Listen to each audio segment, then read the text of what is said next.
Unajua Harmonize ni moja kati ya wasanii ambao wana bahati sana kutoa ngoma ambazo zina trendy hasa ikija kwenye swala la lugha. Mfano alitoa single remix ambayo ameshirikisha Ruga pamoja na msanii mmoja kutoka South Africa. Lakini ukiachana na hiyo, ametoa ngoma na Abigail Chams ambayo inaitwa Me Too, ambayo ile ngoma imesababisha mpaka Abigail Chams kuwa nominated kwenye tuzo kubwa za BET as an African act, lakini hakufanikiwa kushinda kwenye tuzo zile. Unajua kuwa nominated ni kitu cha kwanza, lakini pia kufanikiwa ni kitu cha pili. Kuna baadhi ya wasanii wengi Tanzania wamejaribu kuimba ngoma za kimataifa lakini hazikwenda. Mfano tumemwona Mario ameimba ngoma nyingi za kimataifa lakini hazikwenda, hajawa nominated kwenye tuzo za kimataifa. Lakini pia ukiachana na huyo, tunakuja na msanii ambaye ameimba huyo mtoto, ameimba ile ngoma imeenda lakini haijawa nominated kwenye tuzo kubwa. So Harmonize amekuwa ni shuhuda wa hayo mambo, lakini yeye ngoma zake za kimataifa za Kiingereza zimemfanya mpaka awe nominated kwenye tuzo kubwa za kimataifa. Lakini ukiachana na hivyo, Harmonize bwana kupitia Insta story yake bwana ameshare ujumbe mzito sana kwa mashabiki zake, hasa kwenda kumaliza mwaka 2026. Sasa kupitia Insta story yake Harmonize ameibua gumzo mtandaoni baada ya kuandika ujumbe mzito kupitia story yake, na akieleza msimamo wake mpya kuhusu muziki ambao anatarajia kuutoa kuanzia mwaka 2026. Lakini pia kupitia ujumbe huo Harmonize ameweka wazi kuwa mashabiki wasitegemee nyimbo nyingi kama ilivyozoeleka, kwani sasa ameamua kuwekeza zaidi kwenye ubora wa viwango na mabadiliko ya kimtindo badala yake ya kutoa muziki mwingi ambao unafanana.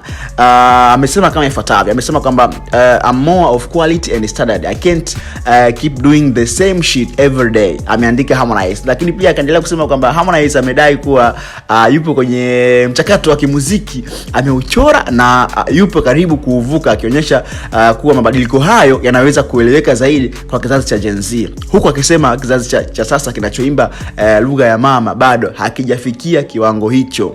Katika hatua nyingine, Harmonize ametangaza kuwa ataachia nyimbo 6 tarehe 25 Disemba kama zawadi kwa mashabiki wake kabla ya kuachia albamu kamili tarehe 31. Unajua Harmonize aliahidi kwamba atatoa albamu yake na mpaka kupelekea kwamba amechora tattoo ya tarehe 31 kwenye shingo yake. Hapo ukiangalia Harmonize amechora tattoo ya 31 ikiashiria kama umri wake kama vile ambavyo alieleza awali, lakini pia ni tarehe ambayo ataachia albamu yake.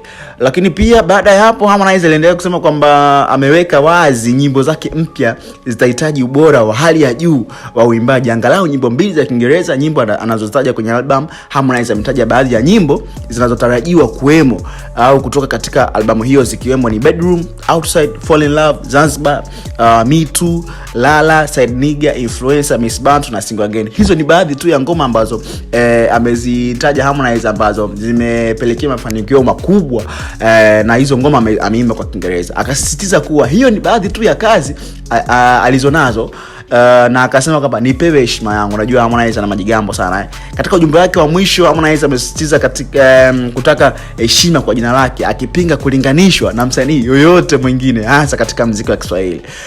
Jamaa anasema kwamba put some respect on my name, don't put me under anyone hata kwa bahati mbaya.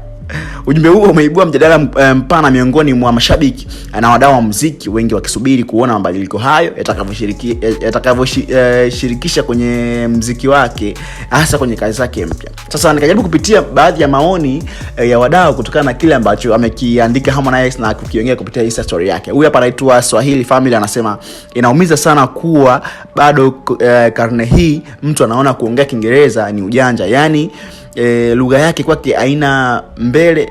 Anasema yani lugha yake kwake haina maana mbele ya lugha za kigeni, yani kumbe mkoloni aliondoka ila bado anaishi ndani yetu. So hayo ni baadhi ya maoni ya wanazengo, hasa huyu hapa ambaye anajiita Swahili Family kuhusiana na kile ambacho amekisema Harmonize. Natamani kujua kwa upande wako nini maoni yako juu ya hicho ambacho amekisema Harmonize. Ni ulimbukeni hasa kuongelea kwamba yeye hamna msanii ambaye anamkuta hasa kwa upande wa Tanzania, lakini hasa kwenye kuimba Kiingereza na ngoma zake kuwa hit. Donosha maoni yako hapo chini, lakini nikusihi mpenzi mtazamaji, kama bado hujasubscribe, ni wakati wako sasa kuhakikisha kwamba unabonyeza kitufe ambacho kimeandikwa subscribe ili uwe na familia bora kabisa One Plus Media. Mimi ni Tony sana zaidi, utakia wakati mwema. Bye bye.